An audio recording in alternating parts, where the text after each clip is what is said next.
Hey, what's up everyone? I thought I'd just film a video. So do a video today, a little bit different to normal because I'm just in my shed, as you can see, extremely luxurious surroundings that I've got. And I'm going to do a lower body workout today. So currently my split is very much based upon a push day, a pull day and a lower body day. And I've been doing that for a few months now and it's been really good, really supports recovery, like especially for jiu-jitsu, but also it allows me to warm up the muscles as I go. So rather than doing like a full body or an upper lower split where I tend to then have to do a warm up for every specific exercise that I do, a lower body workout that I'm going to do today, really basic stuff, only about 3 or 4 exercises today, but they all kind of lead into each other, so they just allow that extra level of warm up of the joints and the muscles, which at my age at 45 is the most important thing, to make sure that I'm not getting injured in these sessions, that I'm ready to go and I'm just primed for the movement. So I'm going to kick off. I love doing this exercise here. I've set it up already.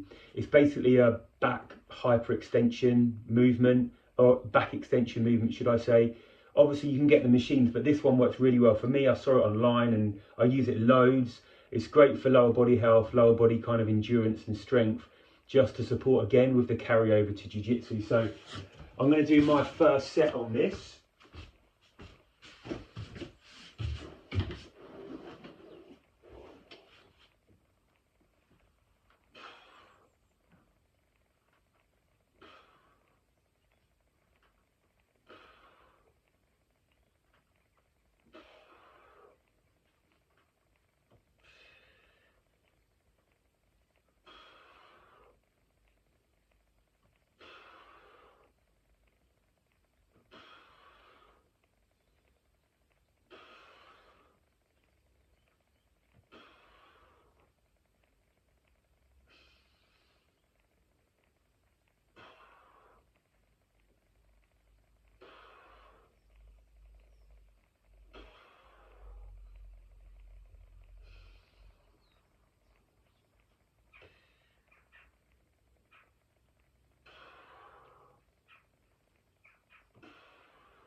Oh.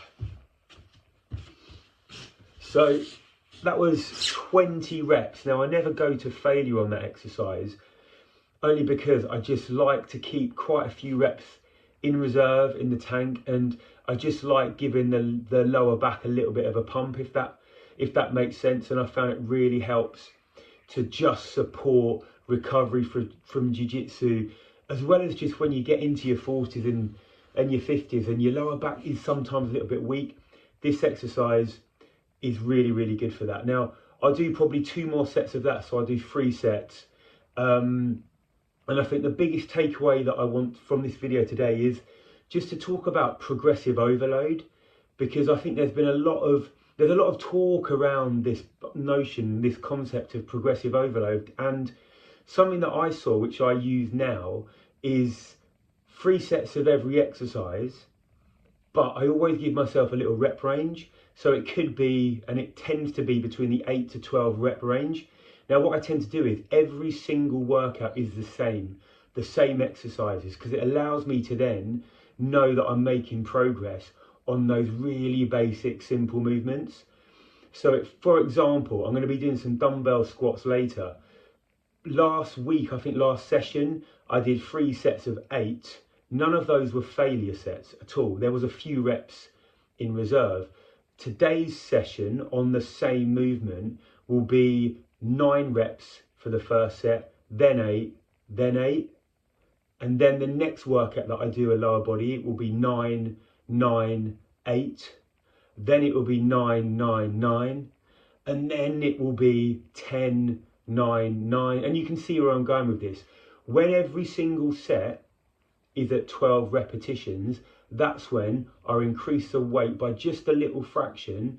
I drop the reps down to 8, and then I'll go again and I'll build up progressively over time. Now, for me, this has allowed me to kind of just not necessarily feel like I'm training so hard that problems start to occur. So it's just reduced that level of intensity slightly. I'm still taking the last set roughly near failure, but it allows me to gradually over time ramp the progression up, which for me at my age has just allowed me to recover quicker, recover better, still continue taking part in jiu-jitsu, alongside just making sure that I don't feel like my weight is having a detrimental effect on my actual life around work, around school, around playing with my own kids, that kind of stuff.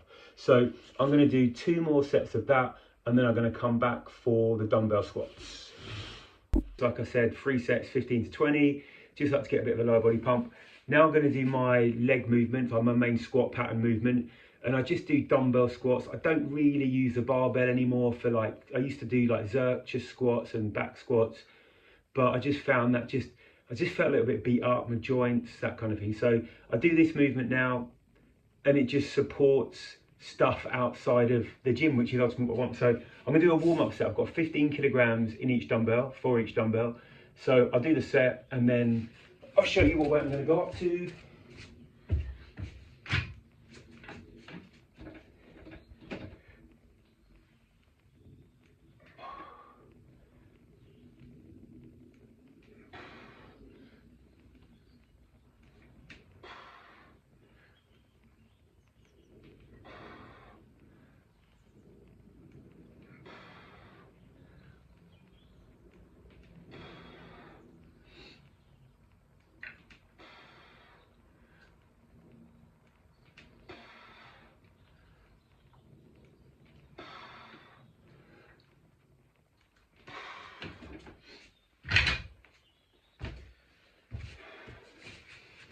So the way that I tend to train nowadays, like I said earlier about the whole progressive overload concept, is that before I used to hit the gym, i.e. the shed, and I used to kind of take every set to failure. So it might even be 1 set or 2 sets to failure.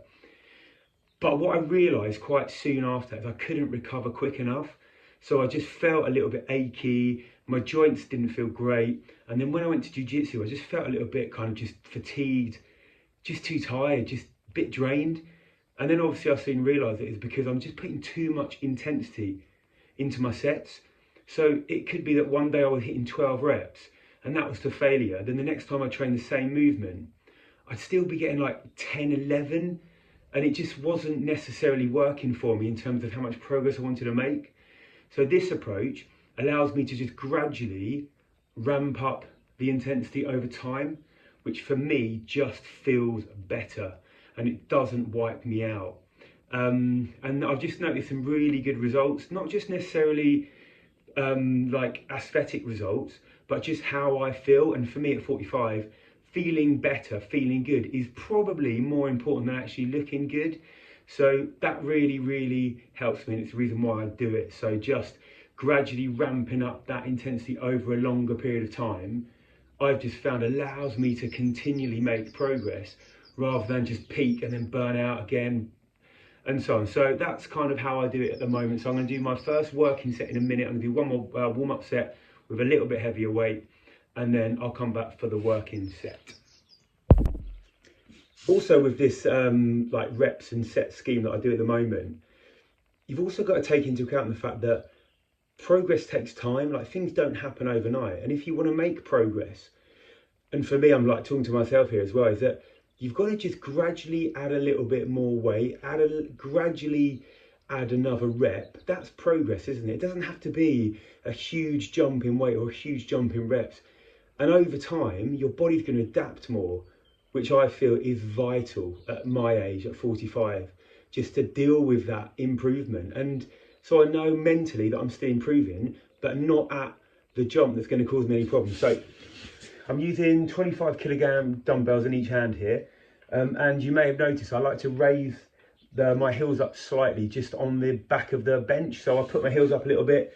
I think I just get a bit more feeling in the quads, and also it just allows me to get into a more neutral spine position, if that makes sense. So I've got to do 9 reps on my first set, so we'll do that one now.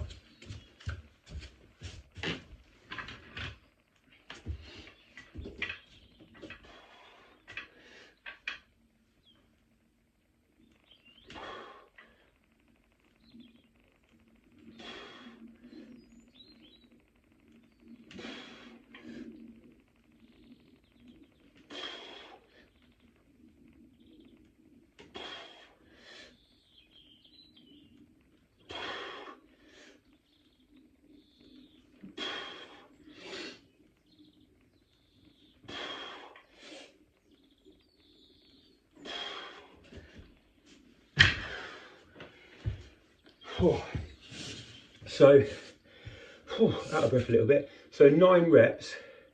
I think if I was training to failure, I'd probably be able to get another maybe 3 with good form. But then I'm going to rest for normally between 2 and 3 minutes. Then I'm going to go for my second set. Rest 2 or 3 minutes, then go for my third and final leg movement today. And I'll come back after that. So I've just finished my third and final set of the dumbbell squats. So I've done my first set was 9 reps, second set was 8, third set was 8. So then when I repeat this workout again next week sometime, I'll be going for 9 reps, then 9 reps, then 8 reps. And like I said, just incrementally increase the reps if I can, which tends to be, I tend to be able to do that because it's only 1 rep that I'm trying to do every workout. And mentally, I know that if I hit that, then I've made progress from my last session, which is obviously always the aim and intention. I think as well with this split that I'm doing at the moment, push-pull legs, I'm not very specific or regimented, should I say, with when I do it. So I'm not like trying to gain massive amounts of muscle. I'm simply trying to just work out to help improve my life outside of the shed, should I say. So there's a positive carryover for me. So it might be that because today's Sunday, I've done my lower body, the next time I train, which might be tomorrow, which is Monday, I'll do push movements. And then if I'm able to train Tuesday, I'll do pull. If I can't train Wednesday, then so be it. My next workout on the Thursday will be legs. If I can't train for 1 or 2 days, then the rotation just keeps repeating itself. And I tend to hit every muscle group minimum of once a week, but sometimes like twice a week for some movements. But I don't care about any of that. I'm not bothered if I hit it once, twice, 3 times, you know. And I think we get too drawn in and worried and stressed about science and the evidence, and that's great. It's brilliant to have it. But I think you only really know after experimenting with a split. But you are, and we are, the only people who know the answers to how we recover and what we enjoy. And if you don't enjoy a split because you're putting too much pressure on yourself in terms of how many days you should be doing it, then you're not going to stick to it. If you do movements you don't enjoy, you're not going to do them as well as you could do. And it's the same, isn't it, with regards to that motivation. We're not going to be motivated. So you've got to be able to enjoy what you do. You want to make progress, but do it in a way that doesn't damage your body.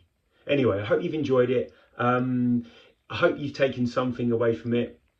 But if not, absolutely not a problem. If so, brilliant. I'd love it if you would too just like this video. That would help me out a lot. Thank you very much.